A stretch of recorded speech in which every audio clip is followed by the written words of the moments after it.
कारगिल विजय के 27 साल बाद भी टाइगर हिल और तोलोलिंग की चोटियां भारतीय सेना के अदम्य साहस और बलिदान की गवाही देती हैं। इन्हीं दुर्गम पहाड़ियों पर भारतीय जवानों ने पाकिस्तान की घुसपैठ का मुंहतोड़ जवाब देते हुए विजय पताका फहराई थी। करीब 2 महीने से ज्यादा चले इस युद्ध में भारत के 527 वीर जवान शहीद हुए, जबकि 1300 से ज्यादा सैनिक घायल हुए। पीलीभीत से हमारे संवाददाता शकील कादरी की स्पेशल रिपोर्ट देखिए।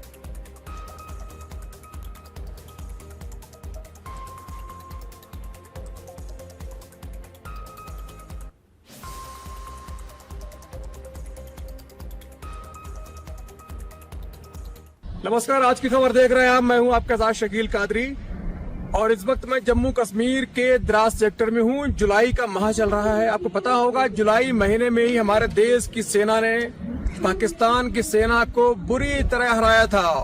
और जहां मैं खड़ा हूं ये वही युद्ध का स्थान है। मेरे पीछे जो पहाड़ी आप देख रहे होंगे, टाइगर हिल की पहाड़ी सामने, चूंकि बादल है, वर्षा का मौसम है तो पहाड़ी छुपी हुई है, लेकिन सामने की जो पहाड़ी है वो टाइगर हिल है। आपको दिखाना चाहूँ इस साइड में जो थोड़ा बाएं मेरे, ये सामने आपको पहाड़ी दिख रही है, ये तोलोलिंग है। ये दोनों ही पहाड़ियां कारगिल वार के दौरान बहुत ज्यादा चर्चा में आई थी।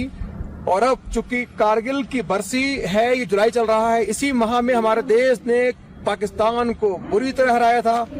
और ये दुनिया का इकलौता ऐसा ऐतिहासिक युद्ध है जिसमें एक तरफ पाकिस्तान की सेना ऊपर पहाड़ी पर 17, 16, 18, 20 हजार फीट की ऊंचाई पर मजबूत बंकरों में बैठी हुई, दूसरी ओर हमारी सेना नीचे जो द्रास की आपको शहर दिख रहा होगा, यहाँ से जाकर ऊपर पैदल आर्म्स, एम्युनिशन, गोला बारूद, जो फुल आर्मी इक्विपमेंट लेकर ऊपर जाना, 18,000 फीट की ऊंचाई पर जाना, उसके बाद दुश्मनों को खदेड़ना। ये बहुत मुश्किल चैलेंजफुल काम था, लेकिन हमारी सेना पूरी दुनिया में इसीलिए जानी जाती है कि असंभव को संभव कर देती है, नामुमकिन को मुमकिन कर देती है। हमारी सेना ने कर दिखाया।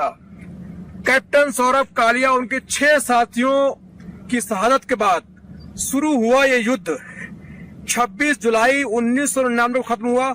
2 महीने से अधिक समय तक युद्ध चला था, जिसमें लगभग 527 जवानों की शहादत हुई, वीर गति को प्राप्त हुए।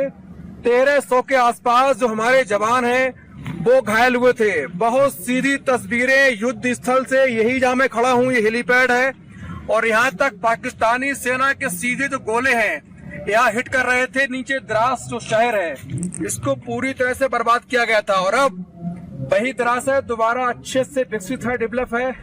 ये जो चोटियां हैं इन पर पाकिस्तानी सैनिकों ने कब्जा किया था। चूंकि अत्यधिक सर्दीले मौसम में ये शिमला समझौता में तय किया गया था कि दोनों देश की सेनाएं ऊपर से बर्फ से उतरकर नीचे आ जाएंगी। हमारी सेना नीचे, उनकी सेना उनके देश में नीचे। ये कई सालों से चला रहा था, लेकिन 1999 में पाकिस्तान ने कायराना हरकत करते हुए, जब हमारी सेना अनुबंध के मुताबिक नीचे थी, तब चुपके से आए, हमारी चौकियों में आकर बैठ गए। उसके बाद आराम से मोर्चा संभाल लिया। फिर तासी नामग्याल जो चरवाहे थे, भेड़ के याक चराया करते थे, एक दिन वो अपनी भेड़ ढूंढने के लिए ऊपर पहुंचे। उन्होंने दूरबीन से देखा तो सामने कुछ हरकत, मूवमेंट नजर आया। जब और पास गए तो उनको दूरबीन से लगा कि पाकिस्तानी सैनिक और कुछ कुर्ता पजामा में हथियार के साथ लोग काम कर रहे हैं। उन्होंने इसकी सूचना हमारे देश की सेना को दी। आर्मी के सैनिकों ने, जो हमारी सेना के कमांडर्स हैं, ऑफिसर्स हैं, उन्होंने हमारे देश की जाट बटालियन की एक टुकड़ी कैप्टन सौरभ कालिया, उनके साथ में नेतृत्व में 7 जवानों की टीम भेजी, ये इंश्योर करने के लिए कि तासी नामग्याल की बातों में कितना सच है या नहीं। और जब सैनिक ऊपर पहुंचे तो पाकिस्तानी सेना ने घेर लिया और चंदाधुंध फायरिंग करके सभी को जिंदा पकड़ लिया, अपने देश ले गए, उनके हाथ काट दिए गए। उसके बाद अंतर्राष्ट्रीय दबाव के बाद इन्होंने 20 दिन की यातनाओं के बाद उन सभी की बॉडी भारत को सौंपी। उसके बाद पूरे देश में गुस्सा हुआ, उबाल आया और शुरू हुआ कारगिल युद्ध। इन्हीं पहाड़ियों पर वीरगति पाई थी।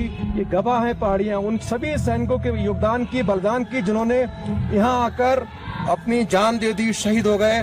लेकिन देशभक्ति के साथ, मातृभूमि के साथ कोई फैसला नहीं किया, कोई समझौता नहीं किया। और आज चूंकि हल्की हल्की बारिश हो रही है और मेरी सांस भी उखड़ सी रही है, क्योंकि हम इस वक्त 18-19 हजार फीट की ऊंचाई पर हैं और यही ऐतिहासिक जो चीजें हैं, यही यहाँ से लगभग 40 किलोमीटर कारगिल है। कारगिल तक जो श्रृंखला है पर्वत की, माउंटेन की चेन है, वो सीधी गई है। इन सभी पहाड़ियों पर जमकर युद्ध हुआ था। आज 27 वर्ष हो गए, 27वीं बरसी है कारगिल युद्ध की, और आज हमारा देश कारगिल युद्ध की बरसी की तैयारी कर रहा है। तो जरूरत है उन सैनिकों को याद करने की, उनको श्रद्धांजलि देने की, उनको खराज अकीदत पेश करने की, जिन्होंने हमारे आपके लिए अपने बच्चे नहीं देखे, परिवार नहीं देखा, घर नहीं देखा, जमीन जायदाद नहीं देखी। उन्होंने देखा तो सिर्फ भारत देश और भारत का ये तिरंगा झंडा, जो आज फक्र से उनकी शहादत के बाद, उनका जो लहू है मिट्टी में मिला, उसके बाद झंडा शान से लड़ा रहा है। और उम्मीद करता हूँ आपको ये जो चोटियां हैं देखकर उन शहीद सैनिकों की याद आई होगी, उन देशभक्तों की याद आई होगी, जो हमारे आपके लिए कुछ सोचे समझे बिना ही क्षण मात्र में अत्यधिक पीड़ा कष्ट सहते हुए हमारे देश के लिए, हमारे आपके लिए शहीद हो गए थे। कारगिल के द्रास सेक्टर से इस खास रिपोर्ट के लिए मैं शकील कादरी।